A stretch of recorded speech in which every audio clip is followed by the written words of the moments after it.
voalohany aloha tsotra be izy isika le disina matasatranolay raha hoanaro zany no resaha fa rehefa mandeha le amatsa dia ino mahatonga tsy mipetraka satria jereko daola fa tsy mipelalaoko jereko fa tsy maro mampatitsapafity ary mampelako tsara mihitsy hoe ngezo dianao fa mamoaka lalotsotra miezaka mpelalao na dia zany na tsy zany misy ihany sanateo mamety ny commune fa iny aloha dia haintsika iny zava-misy iny stratégie natao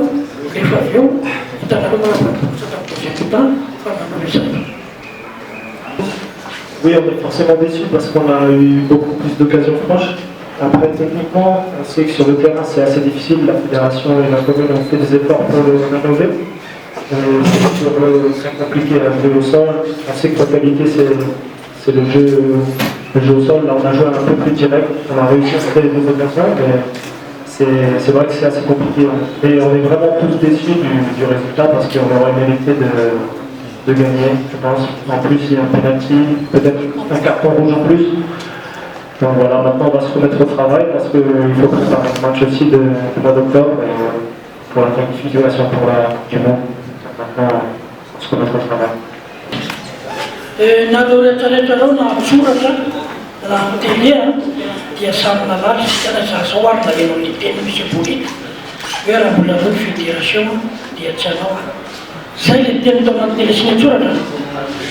napetraka iny safidy manampanazatra hoe sady tena teo zay fa anisan'ny manontany dia tsy misy fa hoe za nanontany dadatongo koa nanontany azy fa za nanontany azy tiako tenena zany hoe iny safidiny iny aloha fa iza mety raha nany tonga tsy manavakavaka olona raha misy karaha mbola baiboly ka ilaina ho amin'ny firenena faharoa le momba ndraiky latson tao gabakosanamba aloha tsy fijerina aloha tsy fijerina mpanazatra e misy stratégie io tadinareo tsara fa latson ke milatsika ny clavikune taminareo metinao fa folo bandy be zao fa iny stratégie hoe 15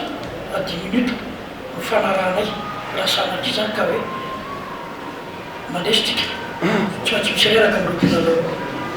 nytiako tenenina dia tsotra fotsiny ho anareo journaliste raha misy zavatra tianareo atao any koa dia fampiresantsika za tena konezaka aminareo za tsy mihafahafa mihitsy ary tsisy hoe alako bika tsy tiako tare fa tsika samy anatin'ny football ka dia aloatsika ny fampiresaka tsara zay ny ambaka tahako aminareo satria raha pireneny ty ary mbola lavitra mavany sotran'andriamanitra tsika sy mpilalao rehetra fa iny trabeny faharoa ozy aminao hoe vonana ny ekipe aloha dia iny vokatra azo zay le ajantsika alohatrako tsisy maniry resitsika fa raha tsika tao penalty fa ny arbitre no manao décision décision ny ekitsika ho an'izao zay tady sady zahay satria manapetraka anay ny ndraikita atsaranay no resaka amin'ny comité exécutif sy ny lehibe anay tady zay no matikisana ny manaraka mapetrika anareo zay fa iaty zay ary masaramaka raha mitara tamin'izay tsy taran'izay tsy tarak'io zany nanala fa tena tena zay akeko zay tenanao zay fa zay tena zay ka tena tenako loatra mpanazatra rehetra tena zay ary za tena vonona mihitsy ny anala tamin'pajoerako zay pajoerako problemanao dia ma tsy fantatao fa mety misy zavatra mitapoka zay miracle ao ataony dia aloha hoe aloha miandro dia fampiresaka sy mpanazatra dia aloha miandro dia zay izy